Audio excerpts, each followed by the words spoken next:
Hi, I'm Valerie Espinosa, your New Mexico Public Regulation Commissioner, and I'd like to welcome you back to another edition of our program.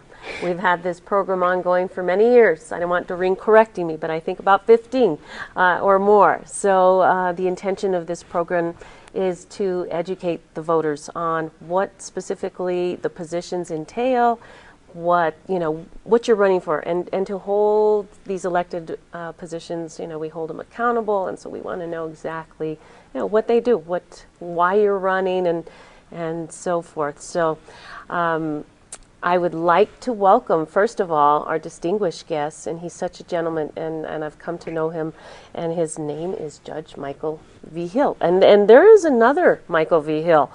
And he's also a wonderful gentleman here from Santa Fe, but you're a different one. You're Michael E. Vigil. So welcome to our program, and we want to hear all about, your background. We just had Julie Vargas here, and I'm honored to have both of you and this caliber of individuals on my program. So welcome. Thank you, Valerie. It's a pleasure to be here. Thank you for being here. I mean, to drop your schedule. I know it's a very intense time, and it's a very important election, and you're knocking on doors. And we're trying to do our job at the same time. So, what is your job now? And currently, I'm the Chief Judge of the New Mexico Court of Appeals.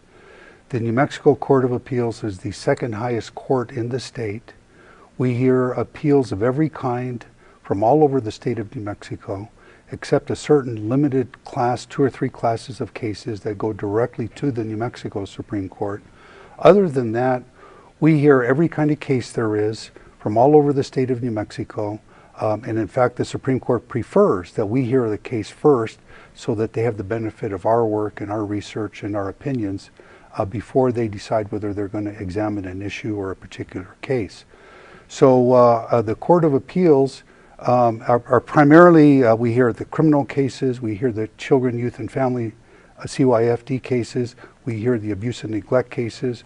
We hear, those are the main ones that have top priority.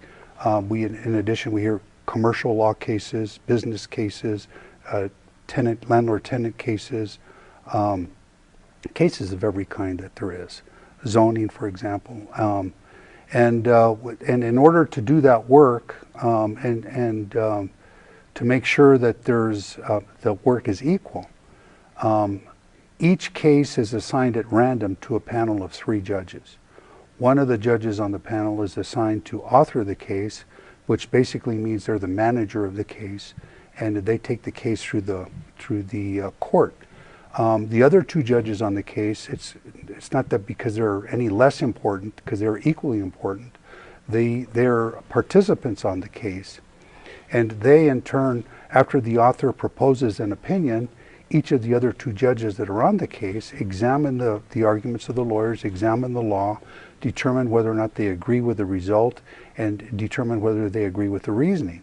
If there's some suggestions they have or disagreements they have, they may discuss that with the author and the other judge on the case, and the 3 judges collaborating with each other, sometimes going back and forth, back and forth, back and forth.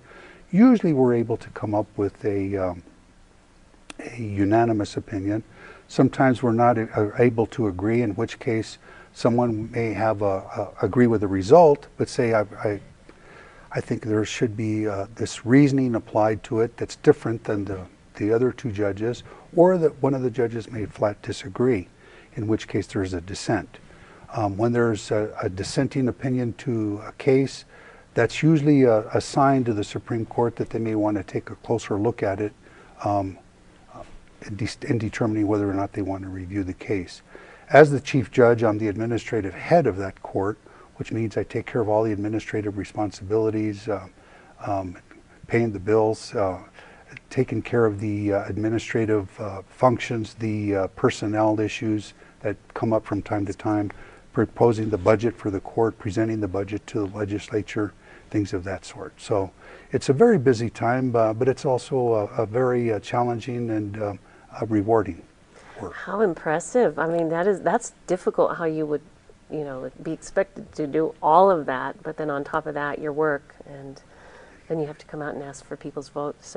So how long have you been in this position that you're in now? In 2003, there was a vacancy created in the New Mexico Court of Appeals. Judge Bosson was elected to the Supreme Court, and there was a vacancy created in the Court of Appeals. I attended Justice Boston's swearing in here in Santa Fe, and driving back to Albuquerque, we were encouraged by Governor was it Richardson? Apodaca. Apodaca. He was sitting with us, and he encouraged me to apply, and my wife and I discussed that on the way back to Albuquerque, and we decided, well, I talked to my partner, and we decided we would try for it, and we applied, and eventually I was appointed after going through the process that we have that we'll discuss. Appointed by the governor? And I was appointed by Governor Bill Richardson in 2003. In 2004, which was the next general election, I had to run for election to the position. I had an opponent, and won my election to the Court of Appeals at that time, and I've been on there now 13 years, going on 14. Well, be darned. And those positions are for 8 years. Yeah, Is that right? we run for 8-year terms, and then after, when the term expires, you run for retention, which you're the only person on the ballot. It's nonpartisan, and the voters are asked to vote yes, should Judge so-and-so be retained, yes or no, and you need to get 50% of those voting to say yes to keep your job. Otherwise, there's a vacancy created. And a lot of people don't really, pay attention to the whole ballot. They just vote for the main races, and they don't really pay attention to the bonds or whatever may be on there. And that's very unfortunate. One of the things that we've kind of hit on, or an idea we came across, Julie and I together, is that vote from the bottom up. The local officials that are on the ballot, the county, the district attorney, the local officials that are on the ballot are the ones that most affect your life on a day-to-day basis. That's a very good point. And so point. If you start from the bottom, these are the people that you're most likely to see in this grocery store or in the restaurant, or go to the meetings in your town or in your village or in the county. And this is where you can express yourself to the local officials. And so these are the people you should vote for first, because they're the ones that have the most direct impact. Everybody knows who all the people are at the top, but work yourself from the bottom all the way up to the top, and by the time you get there, you'll know where you're at. So that's a good strategy. Yeah, so I think that would be a good way to get people out to the polls as well. Yes, if exactly. If they realize how it will impact their daily lives. Absolutely. And so anyway, it's something to think about. And another way to think about it is every building needs a solid foundation, and the foundation is the local public officials that are in your local community and your local city and the county. And then that's the foundation for all your government as you go up. So outstanding. I like that idea. People are always asking me, as the former clerk, how do you get people to the polls? Well, we used to do this, this, and this. We'd have a motor, take the vote out to the people. But somehow it just doesn't register. So well, I think this year idea. It will. I think I would hope so. Yes, very important race this year. So for those of us that might not know you, there might be one or two people, but tell us, what your background is, where you went to law school, and what you've been doing, your family. Okay. And why you're running. Okay. I'm a Santa Fe boy. I graduated Santa Fe High School.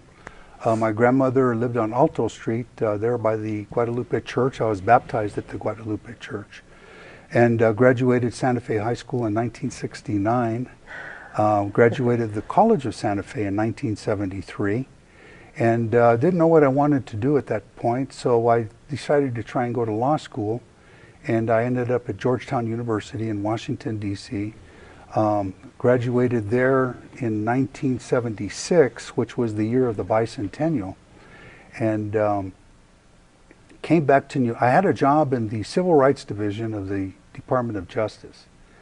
And I came back to New Mexico to take the state bar exam to be licensed as an attorney. Was that hard? And it was 3-day process in those days, and it was 2 days of essays, and your hand felt like it was going to fall out. We didn't have computers and all that. We had typewriters, but no computers. And so it takes a long time to get your results and everything else. And I was back home, and I took a job in the summer at waiting tables at the El Nido which I had worked at. I had worked there in high school, and I went back with Steve Arias and for a while. And the longer I was here, the more I liked being home. And in the meantime, family and friends were, encouraging me to stay and talking to me about this job or that job. And I had heard about this job at the New Mexico Court of Appeals. And so I said, yeah, I'll check that out. So in those days, I was driving a little motorcycle because I didn't have enough money for a car. And I took my motorcycle to the Supreme Court building where the Court of Appeals is located. And I had my helmet under my arm and my T-shirt. And I went to the counter and I said, I understand there's a job here for a lawyer. And the lady said, yes. And I said, well, where do I go? And she says, to the basement. So I went down into the basement and found the office I was looking for. At that time, there was a brand new idea for the New Mexico Court of Appeals to create what they called a pre-hearing division, which were staff attorneys that worked for the court to help them screen their cases as they're coming in. Brand new idea. And they had already selected a director, and they needed one more attorney. And so I interviewed the director, and we hit it off immediately. And, who was the director then? His name was Winston Roberts Hall. He was Indian. And so he spoke with this heavy British accent, but had been in New Mexico for many, many years. And he had been a law clerk for Judge Wood. So in any event, he and I hit it off. And we interviewed, this was like on a Monday or a Tuesday. He calls me on Friday, and he says, you have the job if you want it. So I told him, in the meantime, I told him about this job back in Washington, which that offer was contingent on funding. So in the meantime, in the summer, I had been trying to get, where are we at, what's going on? I could never get an answer. So I told Winston, I says, well, what about this job in Washington? He says, well, you're going to have to make up your mind. So I says, well, you got a lawyer. So then he says, well, when do you want to start? Now. I said, how does Monday sound? And he said, yes. So I was one of the original 2 staff attorneys for the New Mexico Court of Appeals in 1976. I stayed there almost 3 years before I went into private practice. So it's kind of circular because that's where I started out as a young lawyer, my first job, and now I'm back there now as not only judge but the chief judge of that same court. That's so and impressive. So it's pretty awesome. I then went out and went to Albuquerque and ended up in a trial law firm with Billy Marchiando and others. And Boy, he was very, very well known. And so we received cases of all kinds and all types from all over the state, civil and criminal. And so I traveled the state of New Mexico, appearing in every judicial district, trying all kinds of lawsuits of every kind and description. And for 27 years I did that. And when I applied to, and by the way, when there's a trial, somebody loses and they want to appeal. Either so, because of my background at the Court of Appeals, I was the one usually nominated to either take an appeal because we'd lost, or to defend a verdict that we had obtained. And when I applied to the Court of Appeals, I was very surprised, really very surprised, to learn that I was counsel on over 50 precedent-setting cases in the New Mexico Court of Appeals and the Supreme Court, and also the federal court in Denver. So we put together that list, and it covers all areas of the law. It's pretty surprising. You are so humble too, but you have so much experience.